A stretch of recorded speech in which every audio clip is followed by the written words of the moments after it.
Atlanta. Happy Monday. I'm Bree. I'm here with Zai and Nathan. I'm super excited to be kicking off the social impact series of panels today. So just some quick intros. Zai has a super impressive educational background. He attended Stanford at the age of 14 and obtained 2 different degrees by the age of 19. In the professional world, he brings over 12 years of community building, research, leadership, consulting, and sales experience, both domestically and abroad. And he has launched 2 different public benefit corporations and has worked extensively with organizations like Tesla and Emory University. Nathan is also a rock star. He's our director of corporate culture at Victorium Solutions, which is a certified B Corp. He's super passionate about the company's triple bottom line, in this case, people, purpose, and profit, and believes that businesses can be a force for good in the world and help solve some of society's most pressing issues. And then outside the office, he serves on the board of Keep Athens Beautiful, the fraternity that he attended at UGA, and he's the co-founder and chair of B Local Georgia. He also holds a BBA in marketing and an MBA from the University of Georgia. I'm Bree. I'm your moderator today. I've spent most of my professional career promoting conservation and social responsibility through a variety of different angles, which includes the political sector, nonprofit, public policy, the outdoor industry, international work, and scaling social enterprises. And currently I'm leading Avocado Green Mattresses Sustainability and Social Impact Department and serve alongside of Nathan with the local Georgia. So today we're doing a dive into some of the social impact stuff that's going on here in Georgia. And before we get into that, I just wanted to touch a little bit on, like why we feel this is important and why it's even being discussed. And so now more than ever, we're seeing the impacts that the human race is having on the earth and society, right? 2020 alone has been a wild ride. I think we can all agree on that. We've seen unprecedented environmental changes, social and civil unrest, political strife, health-related issues such as COVID. And, as a result of all of this, consumers are coming to the table with heavier demands, not only of their governments, but of the private sector too. And so consumers want to spend their money responsibly. They want to spend it with organizations that they know are having a positive impact on the world. And the South is interesting because we're oftentimes a little bit slower to react than other parts of the country. And so the reason we feel this is so important in Georgia is because entrepreneurs here have a unique opportunity to help pioneer something that is going to continue to gain momentum in this region. I'm super excited to hear from Nathan and Zai. Before we kick it off, I just wanted to bring a little bit of clarity around 2 different terms that the audience will be hearing frequently throughout the presentation, and just make sure that everyone understands the difference. So the first of those is a public benefit corporation. This is a legal incorporation statuses for businesses like an LLC.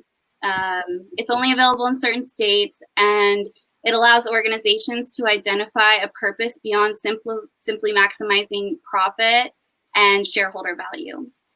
On the other side of things, Zai, one of our awesome panelists, has founded 2 different public benefit corporations. So he has a unique view on what that looks like. Nathan, on the other hand, has worked with a certified B Corp, which is an organization that has successfully completed a certification process that's outlined by a nonprofit called B Lab. So B Corps are also for-profit organizations. They can be incorporated as a benefit corporation. The 2 are not mutually exclusive, but they are required to meet specific standards for social and environmental performance, accountability, and transparency. So all that being said, let's jump into it if you guys would like. So Benefit Corporation recently passed in Georgia, and I wanted to see if you guys, Nathan and Zai, could give us a little bit of an overview of what that looks like and what implications it's going to have on businesses here. Yeah, it just passed this year. I think we're the 32nd state now, and it's not, that Delaware is referred to as like the the model benefit corporation standard as far as what it holds companies accountable to. So ours isn't quite to that level, but I equate it to kind of like getting our foot in the door. That just because, and I feel like this is something that's a common theme throughout social innovation, social entrepreneurship, and just sometimes people solving problems in the world, is just because it's not perfect and it's not going to solve every problem doesn't mean that it's not a step in the right direction. That it's not worth doing. So I think it's a great first step for the state of Georgia, and then I think it gives us the opportunity to tweak it, but it also gives business owners the opportunity to kind of take that first step and own some of the accountability on their own end as well. Absolutely. Sai, what do you have to add to that? So I mean, I think it's always a huge win when we're acknowledging that like we're actually creating a formal recognition of doing good, right? A lot of times doing good work is often written off into, oh, it's charity work, and even nonprofit, as great as the work is, can also have a connotation for some where it's like, oh, well, it's nonprofit, it's not serious. But by having a delegation such as Benefit Corporation says that this is serious, to at least to folks in the business world, right? Not to say that anyone here doesn't already acknowledge that these things are very important, but just more so that we actually have a classification for it. So it's a step in the right direction, as Nathan said. And also, I believe that benefit corporations set the precedent for where we're going in our future. Where we can truly have a planet where, it's healthier and truly sustainable for all of us, right? The current models just aren't sustainable. And so, having that formal construct that recognizes it, I feel like is very, it's a good signal. It's a good symptom of where our hearts and our minds are going. At least I hope so.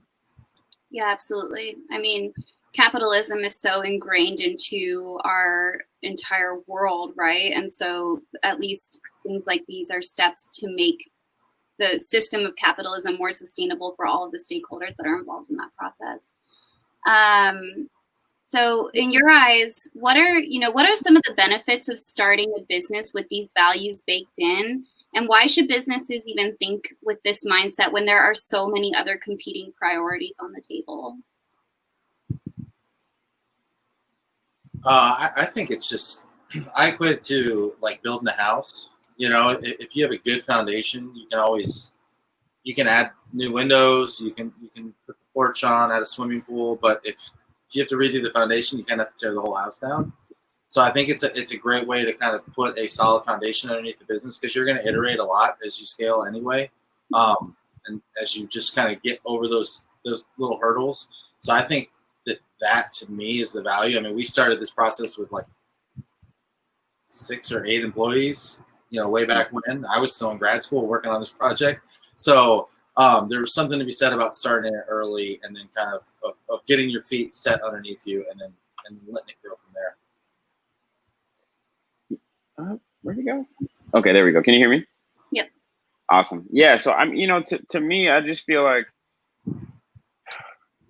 I believe that the original purpose of business was to serve a need and a desire. And so, as we've grown, as we've evolved as humanity, because we've been because our economy, I'll just speak for the United States context, because the United States context is built on the idea of people as property. The beginning of our economic system is already out of balance, right? It's based on the idea of the preservation of some and justice is kind of cast into the background or underneath our feet, and we've buried it and sealed it away. So, really revisiting the roots of business and where it comes from, I feel like is really important, right? We're here to serve. We're here to do things that actually meet the needs of the world, that actually meet the needs of our community. And as it relates to, why should businesses think this way?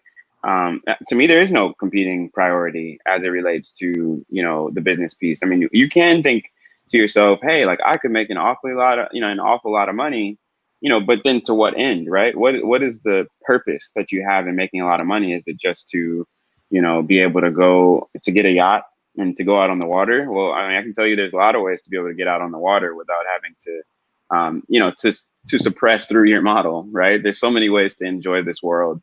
And so, I just think it's important to look at the fact that, climate change is occurring rapidly. our economic and equity disparities are also increasing rapidly, and they're already absurd as it relates to people experiencing houselessness, people experiencing being underpaid and not valued. Even if they are getting paid, they're easily cast away. And we're moving into a future, quite frankly, that we're moving into an automation.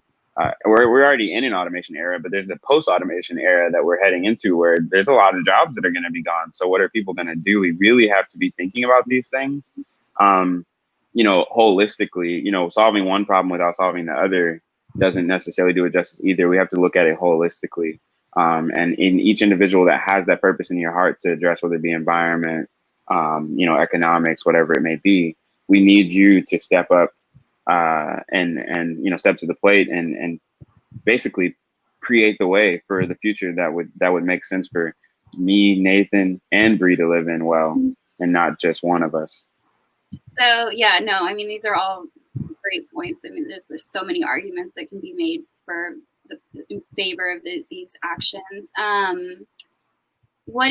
So Nathan, like you started with That Victorium when it was like still a young company, and you guys got B Corp certified from the beginning. And so, and Zai, you have experience like, starting these benefit corporations. And so what do you guys feel like, how do you feel like adopting a mission-driven philosophy has altered the business practices and specifically related to helped you scale the business? That's a great question. When we started this process, I was in my second semester of the MBA program in Athens. And I think that we had just moved past like two guys in a basement, like every good IT story starts. And our two founders just kind of decided they wanted to build something a little bit different. And we're at 85, it was 5 years ago, we're at 85 employees now. We have two offices now, Ferretta. Ironically enough, COVID, we signed a lease on a new office space in January of 2020. Just going through those building blocks of what I think it gave us the ability to do was, I always make the joke that like what we wanted to be when we grew up was this wonderful organization, and credit to our CEO for kind of having this vision of where he wanted to be 5 years from now. But this gave us, again, that foundation to build off of, where we weren't fixing a toxic culture. We weren't having to clean house with a bunch of people who just now didn't fit. We were building this, and as we went into every decision from 6 to 8 employees, and I think by the time I graduated, I was number 22. We were hiring for these culture fits. We were making decisions based off of our B Corp certification. We were putting things in place to kind of let us scale. And I think when you get to that point, and anybody I always say this with a grain of salt because it's not my business, but I've worked there now for 3.5 years. I've basically known all these guys for 5 years. And anybody who's done that scaling, or as I say, I'm lucky enough to have been a part of it, realize there's a lot of choppy moments. 20 to like 35 was super choppy. Getting over the 35 mark was choppy. I think mid 50s was last summer, and that was bumpy. And I think the easiest thing you could do is kind of, I make the analogy that we're not in a yacht, but we're in a boat, and we're taking on water. And it's coming in from every direction. And I think sometimes the easiest thing to do to stay afloat is throw off some pieces that maybe are a little bit heavier to maintain, which I would say sometimes is the purpose part, because you need to make payroll, you need to pay your vendors, all these things that you have to do that sometimes the culture stuff can be difficult, can be a little bit heavier to maintain. But for us, we knew we couldn't. So we had to figure out a different way to keep the boat afloat when we needed to. And this certification, and the beauty of the B Corp certification too, is you have to recertify every 3 years. So we knew in the back of our head, like, if we're going to keep doing this, like, that's great. We can throw this all overboard now. And in a year and a half, no chance to recertify. And that's kind of not part of our brand or our identity anymore. So for us, it was really just a way to mission lock ourselves. And as we scale, we held on to that purpose. And now we look back on it and we're grateful we did, because now we are that company that, we grew up, and we're who we wanted to be when we grew up. So it's been fun, and it was an important part of that success. Yeah. Awesome. So, to that, and I see the comment there in the chat, which I think we'll get to next, correct, Bree? Around. We'll answer the questions at the end. Yeah. We'll okay, great. So, you know, I think that as far as how, like you said, I've started public benefit corporations, which is slightly different from certifying as a B Corp with B Lab. But I think the similarity is the common thread is from the beginning, we have metrics for success that aren't just, general market value or the profit line margins and things of that nature. Of course, those things are important as it relates to being able to sustain our organization and to scale our growth. But our primary bottom line is economic impact. So we actually like to look at it in the current benefit corporation I'm focused on right now, Origin. It's how many dollars are we circulating in marginalized communities? How many dollars are actually closing equity gaps?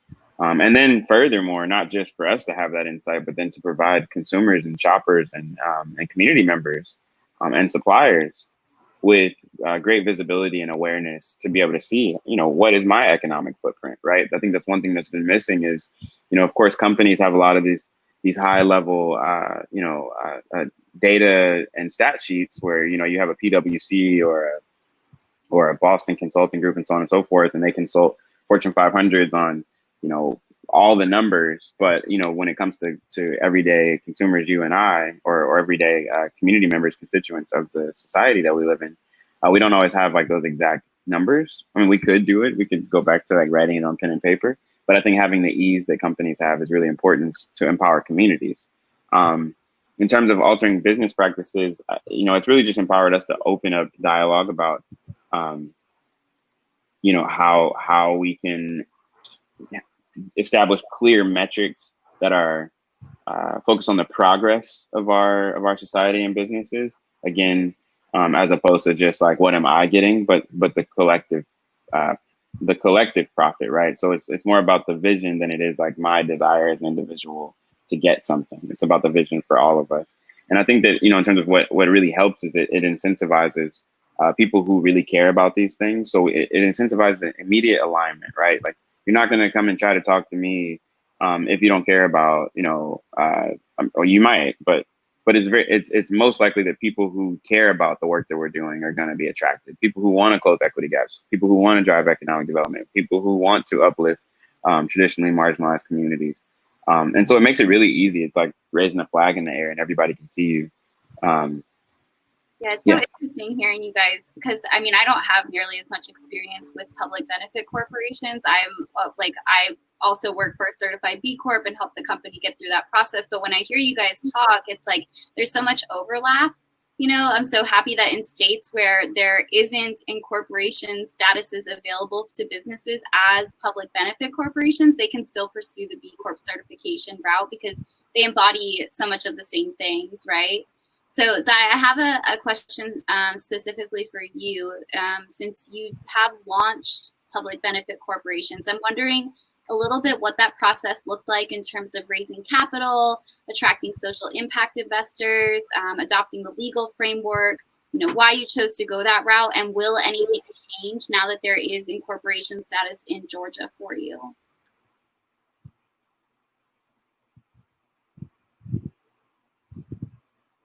Oh, your audio went off.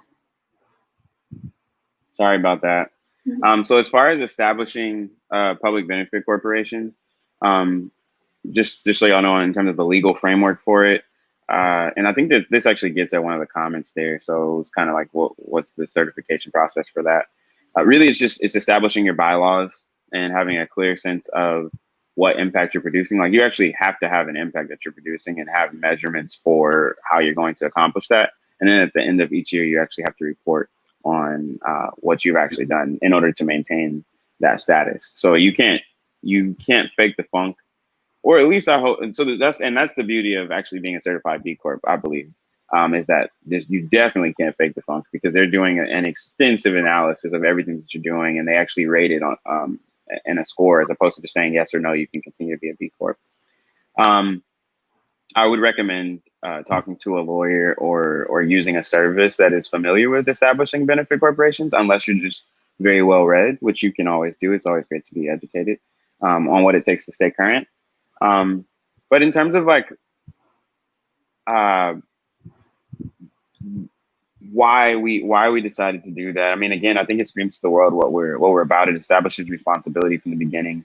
And also, I'd like to note that we're a .eco. So it's like origin.eco, which means that we're in alignment with the United Nations Sustainable Development Goals. So that's another classification that you can get. You actually have to be in alignment with the UN Sustainable Development Goals to get a .eco instead of like a .com. As it relates to raising capital, though, because I believe that was a part of the question, for us, it's been interesting, right? Like we've actually been able to attract VCs and impact investors more quickly. Because of the clarity of our impact and the clarity of the work that we're doing. However, the model of VC and impact investing, I don't believe necessarily is up to speed with at least where we are, right? It's not compatible with like VCs and even impact investors, right? Impact investors put on the impact investment hat. But the fabric of the hat is the same as it is in VC. The contracts say basically the same thing. They may say, hey, we want to do good by investing in you. However, the terms aren't very different. And so to me, in order to really go in the direction I'd like to, I don't want to create another Jeff Bezos. I don't think that any individual should even have to be in a seat where you have to make these decisions about what do I now do with $1 trillion? Like when that wealth can just be distributed from the beginning.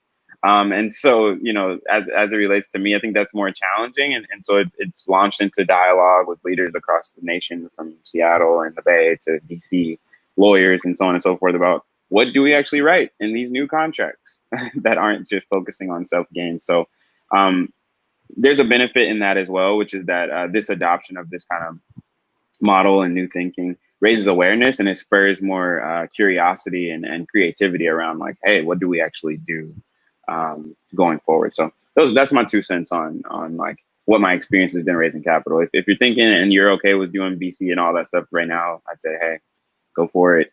But I would also caution and just make sure that it's compatible with your model and it's doing the good that you want it to do. Mm-hmm. Yeah, absolutely.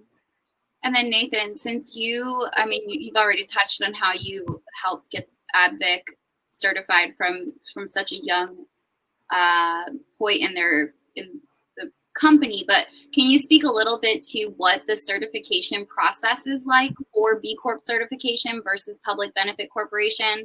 And yeah, just give our listeners a little bit of insight into what that looked like. Yeah. I mean, I won't sugarcoat and say that it's super easy to get there, because you do the assessment. There's a max 200 points and you have to get 80, which any D student can tell you is a D plus. So it's what, a 40%. So yeah, and you think like, oh, that's got to be pretty easy. That bar is pretty low. I don't think it needed to be as hard as it was for us, because for us, honestly, UGA had never done a B Corp. I think we had done a B Corp project, but it was like halfway in and the firm got bought. And, the project kind of died on the vine. So this was our first go. So we were writing, at 8 employees, and most people here remember those days or in those days. You're not thinking that I need a formal employee handbook with formal policies, and that, we need to make sure that we'll have lactation stations set up if we have breastfeeding mothers working. Like, these things aren't on your radar then. So going through it, we were kind of using the assessment to kind of build this handbook out. And now we realize that, a handbook's really nothing proprietary. So tweaking it, getting a good B Corp handbook is probably a lot easier than writing your own from scratch. So we did a lot of, I'll call them reinventing the wheels in the process. But yeah, it's a lot of kind of rethinking what you do and how you do it. And then I tell people that there's really 3 steps, which is there's some really low hanging fruit that you can get. Things like setting up a volunteer time off policy, setting up, paternity and maternity leave, parental leave. There's some pretty low hanging fruit, and then that you probably have to get a step ladder out to get that's a little higher on the tree. And then the next step is probably borrowing. I don't know. I always say borrowing your friend's cherry picker. I don't know anybody that owns a cherry picker. Maybe renting the cherry picker and getting then the really high fruit, where now you're making some more cost benefit analysis. It's a lot of time invested, or it might be a little bit of money invested to do this, or, if I go from 2 weeks to 3 weeks of paid time off, what does that impact on my bottom line? If you're like us, we're a consulting business. So you're doing the math on 40 times X number of employees times billable rate. So you're making some tougher calls at that point. And I don't know if I'm stealing thunder from a later question, Bree, but I would say that that's one of the reasons I always tell people, and that's one of the big things we're trying to do with Be Local Georgia is there's plenty of, there's consultants you can hire that can do this, but B, there's colleges and there's Gen Z students that love this type of work and that are happy to consult and learn with you and kind of give you your bucket list of what, or your bullet list of what you need to do, but they're going to do the majority of the lifting for you. So, and they get some exposure into some really, really interesting work beyond just kind of the social purpose, but also working with companies that are scaling and growing and putting together kind of their 1 year, 3 year, 5 year plans. So that would be my biggest piece of advice would be, I don't know, don't be afraid of it. Definitely don't be afraid of the assessment. Again, I think our first score when we took it was like a 39. So just kind of sit down one day, do as best you can and answer as many as you know, see where you're at. And then I would say find a university. A lot of people are, I think Georgia State is coming out with a social innovation, the program. Agnes Scott has practicums for their students. So there's plenty of options around Atlanta, UGA, Kennesaw. So use the help. You never know, you might hire one of them. Yeah, absolutely. Okay. And then in terms of, so I think there was once a perception that in order to have a positive impact, you had to be like a nonprofit or something. You know what I mean? Like there was like this kind of like misconception. And so there's a new type of business. There's many new types of businesses forming right now and emerging. And I think we refer to them as social enterprises. So, what does that mean to you guys? Yeah, so I'll jump in. Again, I think it's important to look at where's that perception coming from. So you said there was once a perception in order to have positive impact, you had to be a nonprofit. And so to me, I think that perception may be from the white collar, traditional business as usual world that would be a nonprofit, right? So I think we have to understand where that perception is being cast from, because there's been a lot of people doing the work, whether it be activists, whether it be people in nonprofit, whether it be policymakers, and so on and so forth. I mean, just community builders of all kinds who have this understanding, even all the way down to small businesses and community who sponsor the local baseball team because they want kids to actually be able to play. And have the materials that they need to get outside and do something, maybe use energy or be productive or whatever it is. And I think these are great examples of that, and they're very considerate of it. So that's one piece. And I think that we really, by getting to the idea of social enterprise, like what does that mean? And I think it's a signal that we put awareness first, right? We're aware of the impacts that we're having. We're not operating blindly, as to, again, just the only thing that we're noticing is that we're making money. It's like, okay, we're making money. Oh, and by the way, our process for making money happens to be closing the gender equity gap. We are actually closing the representation gaps. We're addressing the fundamental issues. And I'd like to hit on something that Nathan said. He talked about addressing low-hanging fruit, and then he talked about the cherry picker analogy. And one thing I'd like for us to all do is actually go deeper in this. And we look at low-hanging fruit because we know that it's something easy to address. But if you actually think of the idea of a tree and you grab low-hanging fruit, you don't ever address the root. The fruit is going to continue to grow as it is. And so we really have to get down deeper into really addressing the foundations that we're building on. Like if you're building something new, what is the foundation for it? Like Nathan's house wouldn't be Nathan's house if the foundation wasn't right. You want your water to flow out of the faucets and you want it to be clean. So it's just really important, maybe don't get too caught up in the analogy of the house itself, but just go ahead and use that as a mirror to reflect the business and the practices that we're employing. It's like, hey, be mindful of the fact that, you may have I don't want to use that word, but a pipe that may be producing dirty water for some people.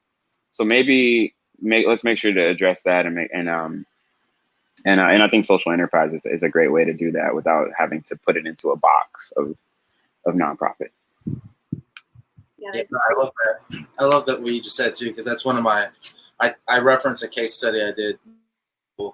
This till I'm blue in the face. I talk about this and you're seeing this pivot in business schools and universities, but it was a case study about a bottled water company. They take too much water out of the aquifer. It pulls in all this surrounding farmland groundwater with chemicals in it, and then everybody gets sick, and they're like, how do you react? And you're like, why don't we just not do that in the first place? Why don't we just be ethical and transparent and be a really good, corporate citizen, community citizen, business partner in the first place? So I love that we're pivoting away from that kind of like, all right, we did something really shady and then we got caught, so how do we fix it? It's like, no, just build a pipe that produces clean water in the first place. It's pretty simple.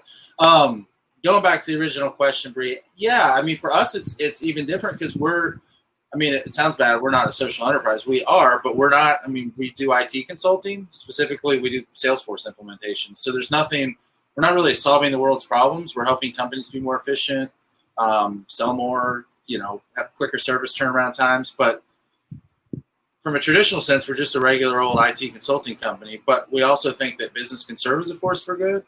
We can create really, good paying jobs. We can, encourage and build a culture that encourages our we had, I don't even know how many people volunteered at polls last week and went and did, poll working and early voting poll working and, giving people that time off to do things like that, to get involved in the community.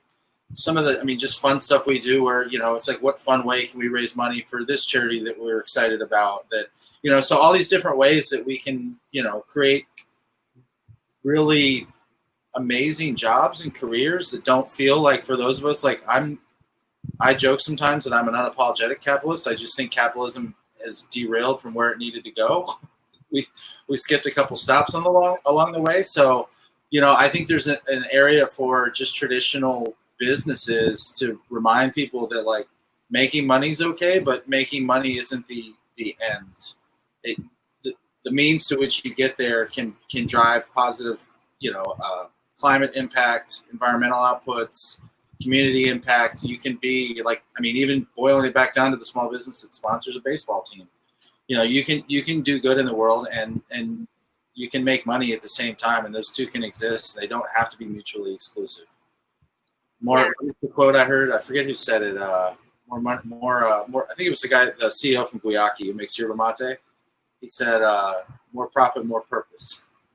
So it was an interesting thing where he's like, I still have to make sure we're making money, because if I don't make any money, we don't have any purpose. The more I can make, the more we can kind of get back, and the more impact we can have. So. Yeah, absolutely. And Nathan, go ahead, Bree. Sorry about that. No, you go. To your point, Nathan, and I actually would reverse it. I would say more purpose, more profit. We'll make more by actually addressing things that are legitimate problems. Like we have this like narrative going on in our country right now where like America's stalling in innovation. We don't know what new things we're producing, and other countries are catching up, which I think that if the globe is actually progressing, then that's still a good thing. But I do understand the idea that we're slowing down in terms of new solutions we're producing. But we have to look at what are we producing solutions to, right? So, I think I'd like to see more purpose-driven everything, more purpose-driven accelerators, more purpose-driven investors. Why? Because if the accelerators have standards like, hey, everybody, we have some serious problems in our world. We'll actually show you the problems that we know that we have in our communities. We're not going to force the problem onto the every single individual entrepreneur to figure out what the problems are, because we know what a lot of the problems are at this point, right? As it relates to social issues. So let's just outline them and have categories for them. And then if you have an interest in going into these areas, we're happy to hear your ideas about how you might address 1 through 20 of our different issues. And by the way, the UN has also done a pretty good job of outlining what a lot of our issues are as it relates to, decent work, or like economic development, eradicating poverty, things of that nature. So I just wanted to get at that point and say more purpose does breed more profit. And actually, the more money that people and communities have, the more money that they can spend, which would mean that, new markets can be produced. Markets can actually grow. If you don't have constituents who can actually afford anything, then you don't have a market base to begin with, right? And we have to start looking at the constituents as more valuable than we do. They're not just someone who's using what we're doing and we're making more money off of them. They're actually somebody that's contributing to the equity pie of mine that's growing. So I think that there's a deeper conversation we can have later around, or at least that I'd like to plant the seed for, that we can have today and going forward, or yesterday or whenever, of really considering our models for equity. I love companies that factor in employees as equity shareholders, and as well as community members and customers. Why? Because, well, frankly, you don't have a company without your employees. So there's that.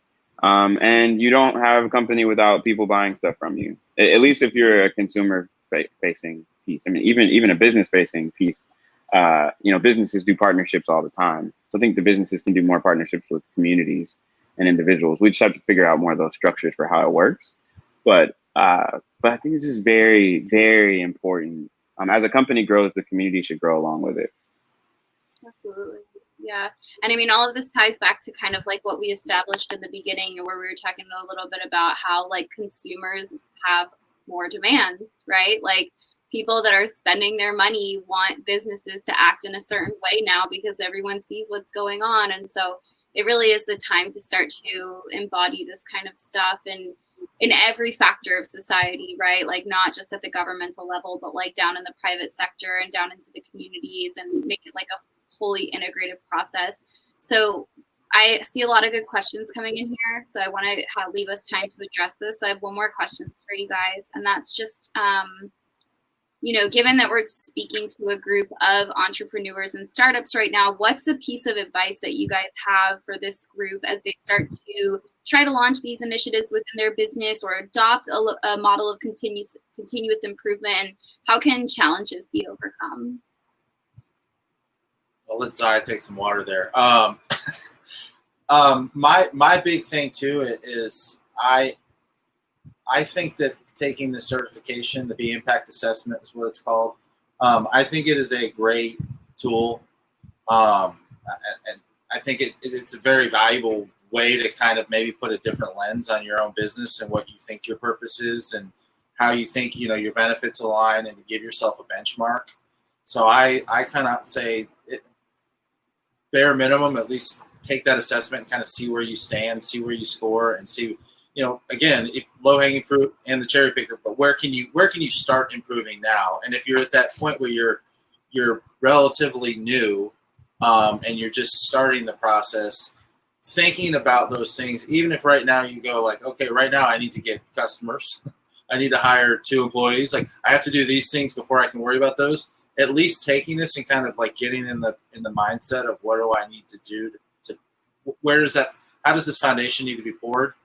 How do I get clean water running out of the pipes? I think it's a great tool to kind of keep some things front of mind as you begin to grow, and just make sure you don't abandon it as it gets choppy. So I would say, yeah, take it. And if you are ready for that, I would say, I always joke that I sell these projects, but they're free projects. So I'm more hoping to connect students with business owners, but, let myself, Bree, Be Local Georgia know. And our biggest goal for 2021 is to expand what we've done at UGA and bring it to honestly every college and university in the state if we could. So we have students waiting. We have, we'd love to line up more projects that introduce students at a young age to purpose in the world of business, which I think has been lacking for a while. Yeah, and to add on that, the B Impact Assessment is free. It is a free tool. B Lab also has a tool to track your progress towards SDGs, Sustainable Development Goals, the ones that Zai was talking about from the UN. That is also free. And the program that Nathan's talking about in terms of getting students working on these projects is also free. So even as like a young company with maybe limited capital and that sort of stuff, these things are not, they're still in reach of everyone. And you don't have to necessarily get certified to embody what it means to be a B Corp. Like if you're not ready to take that step, you can still start implementing some of these practices within your business and maybe take the leap later on down the line. Zai, what do you have to add to that in terms of advice? I feel like you have some good stuff. Yeah, so I'm gonna share a couple of links. One, I just shared there's one from PwC. They did like 4 potential worlds of the future. I'd say that's a really good framework that they put together on what potential worlds we could have based on whether it goes in the direction of greater corporate interests and government control, whether it goes in the direction of corporations collaborating with communities, whether it be the communities are actually leading the way forward. There's some interesting dialogue there. I'd say take a look at that just so you can have a point of reference. It doesn't mean it's not a Bible. You don't need to follow it word for word. It's more so just about having guidelines from which to act. But most importantly, I'd say do what you truly feel most led to do.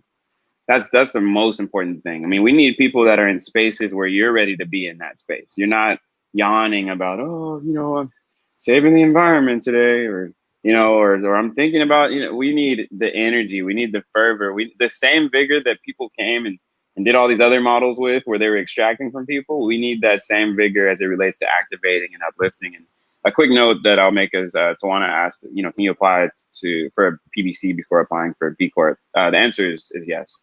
And B Corp, again, is B Corp, an official B Lab B Corp certification takes a bit more time. Because it's a more extensive process. Thank you, Joey, for sharing that there. The last note I want to make on that is, and the reason why I shared the PwC report, and I'll share another one from Intuit it's like a 2020 report. And what I'd like for everyone to do is seek data and inquire honestly, with openness to theories about like what are some of the ways forward, right? Like this is not the time to say, oh, this isn't possible, right? I mean, frankly, talking on computers and smartphones seems rather impossible if you consider it from a different age. But I think that we can actually achieve meeting basic human needs. I think it's more likely that it's possible to do that. And so I would say like, just really seek genuine information, because when you go to the battlegrounds of whether it be investment rooms or to markets or to the courtrooms or to policy rooms, it's going to be really important that for those people who are thinking from a logical, perspective, they're like, hey, I need numbers, that you have those numbers. The numbers exist too. So this is not a time where, we're at a loss of where we are and having information. I mean, this is the information era. Google and beyond Google, libraries are our great friends. And beyond libraries, people like Nathan, Bree, Joey have been compiling excellent resources that we can use as guardrails. Yeah. All right, let's jump into some of these questions before we run out of time. So I'm going to just start from the top. We can work our way down. As a minority women founder, I don't see B Corp designation as an option in the diverse supplier programs. For example, I see economically disadvantaged women-owned small businesses, women-owned small businesses, etc. Should B Corps be considered by the government and corporates as a diverse supplier category? Are the B Corp leaders working to add this designation? I can't say that I know what B Lab's working on to get this included, but I do feel like there should be some sort of designation. I provided feedback to B Lab on our reassessment. For us, we don't have, versus Bree. I haven't seen your full assessment, but I know you guys make mattresses and pillows, and there's a lot of inputs. So your environmental score is, there's a lot more you can control in your supply chain and where you're sourcing it from and how local. And for us, we MacBooks, that's about it. And the stuff in our fridge at the office. So, I've been pushing them more and more to at least to also reward companies who are doing business locally. Our biggest event is probably Dreamforce, because that's Salesforce's big convention. So if you look at our top percentage of, it's travel, it's hotels, and it's usually convention stuff. Maybe it's an event we host. So rewarding us more for some of the stuff where we consciously and very intentionally look for local minority-owned businesses to do business with, or other B Corps to do business with. But as far as the government side, yeah, I would say eventually that there needs to be some sort of designation for suppliers to be recognized if they are, B Corps or public benefit corporations where they're going above and beyond, because there should be some sort of, incentive for beyond everything Zion and I have talked about for the last 45 minutes, for companies to be rewarded to a certain extent for their doing good, or not rewarded, but given opportunities that others aren't for the fact that they're going above and beyond. Yeah, yeah, Nathan, I feel go ahead, Bree. When we did our assessment, I mean, when I was like filling out the supplier spreadsheets and stuff, it was looking at like, is your supplier women owned? Are they in a low income area? Are they local? Like, it did break it down into all those different categories, but I would love to see it happen on the government side of things too. What were you going to say, Zach? Yeah, no, I was just going to say, I mean, I think we have the luxury again of having the internet and having a connection to what's going on around the world. And we've actually seen successful programs where companies are rewarded in Europe for doing things like cleaning up the streets, for instance, like, being rewarded for actually instituting businesses that save the environment. So, for instance, you get greater tax breaks, or you're actually getting grant dollars that further that work. I think that one thing that we all have to return back to is the understanding that like most of these systems were imagined by somebody at some point. They're all imaginary if you really think about it. It's not like, this is the natural order of the world and we were just born and this is just how it happened. No, this is the product of intentional thought of how do we do things to the end of a few people doing very well ultimately, right? So as it relates to reframing the conversation, our goal here is how do we help everyone do well? How do we have a truly sustainable and healthy society and a business ecosystem for everyone? And the answer it still lies in what and Nathan said. And to answer, I guess, directly to your point, Rose, I believe that was I scrolled like pretty far up. Sorry, it was the question about the certifications. I think for now the short answer is I would say just I would do each of those, because B Corp just tells the world like what you're standing for. Qualifications, certifications like 8A and women-owned small business kind of state who you are. And so having each of those, I would say, I would just treat it like having a PhD, a JD, a master's, and just add the qualifications to your name until we figure out a better way to just unify it all. Yeah. And then let's try to move through these because I do want to try to answer everyone's question. How does the certification process for B Corps in Georgia differ from the certification process in other states?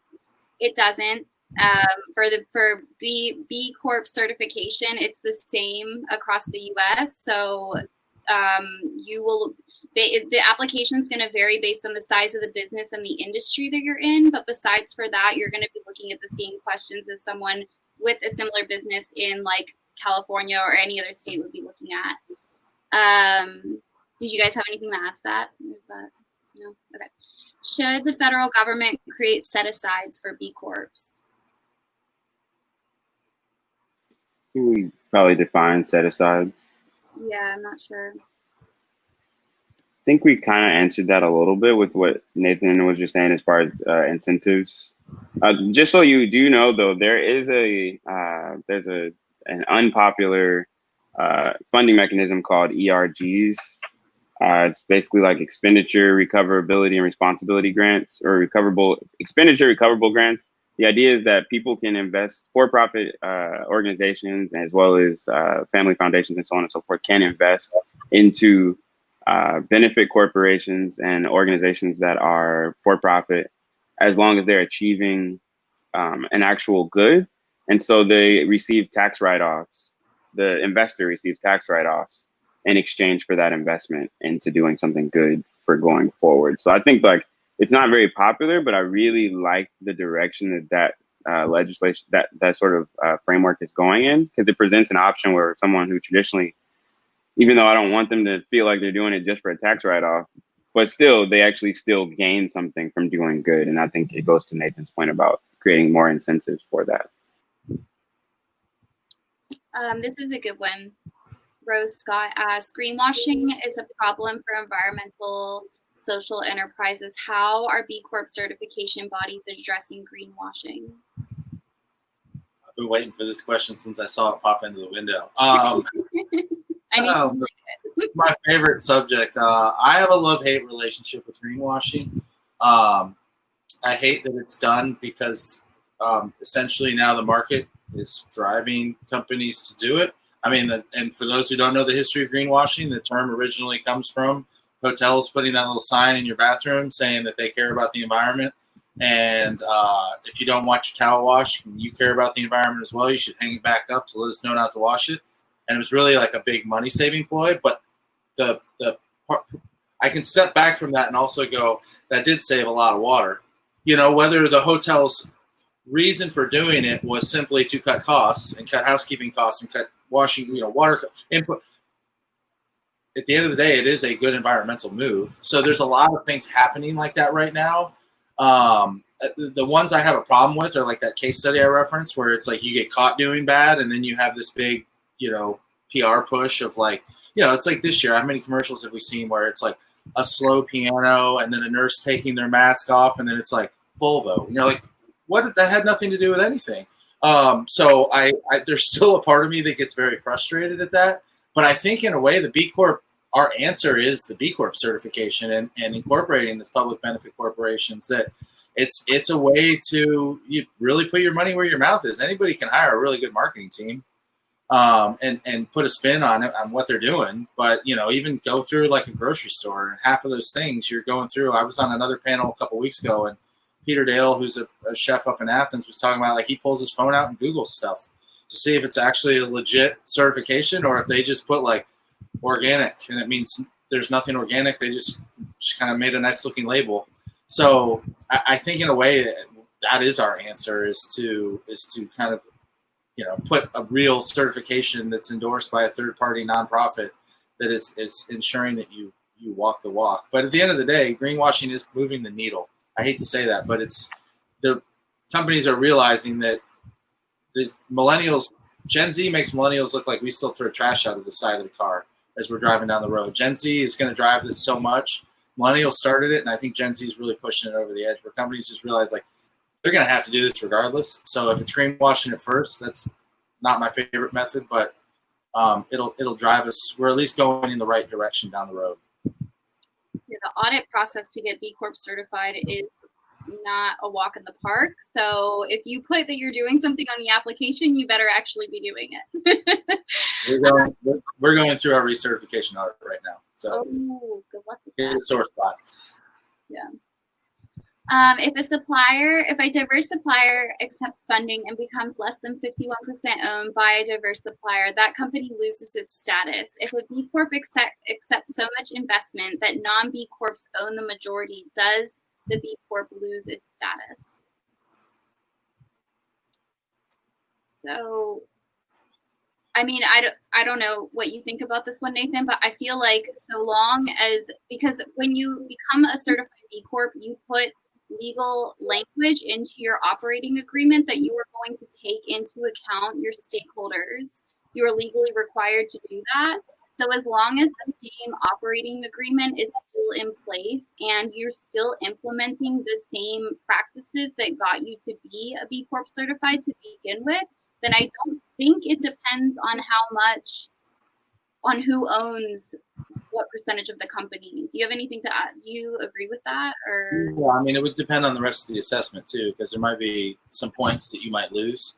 But again, these points fluctuate, so you can lose some points somewhere and realize we're still going to keep this and work to gain some points elsewhere. Right.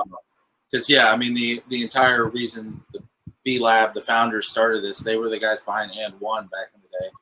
And when they sold to a VC, they didn't realize they had no real legal framework in there to preserve what they had built for their employees and for their customers in the community, and kind of came in and it kind of got ripped out from underneath them. And they just kind of flipped everything and went traditional, shareholders above all else. So that was kind of the premise of this, was to give companies some kind of legacy continuance.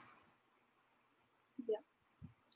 All right, we've got 6 more minutes and a few more questions. So I'm going to combine these two. When was HB 230 passed in Georgia?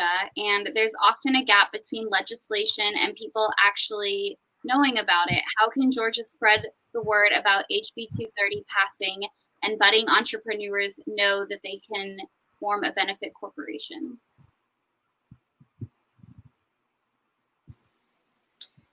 Tell people, open up your mouth. Now that you know, we are all aware. Everyone here is aware that B Corps are a thing now. So tell your friends.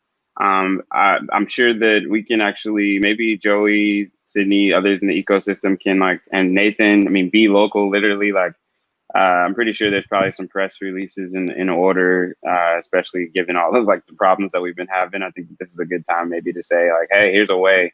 That could be a fun article. Yeah, but here's a way for for us to sort of pave the way forward. We've experienced all these problems. Now let's roll up our sleeves and get these B Corps on the ground. Yeah, I think I mean, for me, it's been word of mouth. I've noticed in the last, what have I been in this world for 5 years now, and every conversation I used to have started with me explaining what a B Corp was, or getting past somebody being like, well, I'm an LLC, I can never do that. Well, it's a certification, so you can. And now I'm having people come up to me and ask questions about B Corps, not me starting with explaining what they are and then going, oh, interesting. So I'm noticing a change, and I mean, even in the Southeast, I mean, we've been doing, just trying to do a lot with Florida and with North Carolina and with Tennessee to kind of work together and build some momentum around this in the South, and just kind of at least form some community there and support each other and lift each other up. So we're getting there, but yeah, events like today help. Every little event that we host with GSIC, these things all add up to awareness. And I don't know, I guess I'll keep screaming it from the mountaintops. Yeah. And Nathan, I mean, I'm surprised you haven't mentioned it already, but there's the B Corp Leadership Development Conference happening this week that Nathan has teamed up with a bunch of different B Local chapters and like-minded groups like Conscious Capitalism, Beyond Profit, these types of organizations that kind of operate with a similar mindset. And that's happening on Thursday. So anyone that's interested in attending, we can drop a link and hopefully just have two screens open so you can stay at this event and you come to ours. Yeah, that's true. I didn't want to advertise at somebody else's event that would still be going on. So that's true. Well, hey, I mean, for people that are interested in this kind of stuff, it's a great resource to be aware of. So, okay, just one or two more questions. I think we already answered the one about applying to be a PBC before a B Corp certification. So one of the last questions, two more questions. Can B Corps do global work outside of the U.S.? Yes. Yes. Yes. They can. And how is an ERG different than a DAF? Yeah, so I just shared a bunch of resources in the chat that kind of break that down. DAFs or donor advised funds are traditionally more philanthropic, and they're using donor dollars, whereas recoverable grants or ERGs are more so they're actual investments. Not that a donation is not an investment, but it's legally, structurally, it is an investment to where the goal is that the greater impact that you produce. So let's say your metric for success is reducing CO2 emissions. If you can show, basically the more that you can show you reduce CO2 emissions, the greater the tax benefits are for the actual investor, as opposed to the investor being focused around just getting cash as a return, right? This is they're not expecting cash back at all, actually, in a recoverable grant. They're just expecting you to actually produce a real impact. Awesome.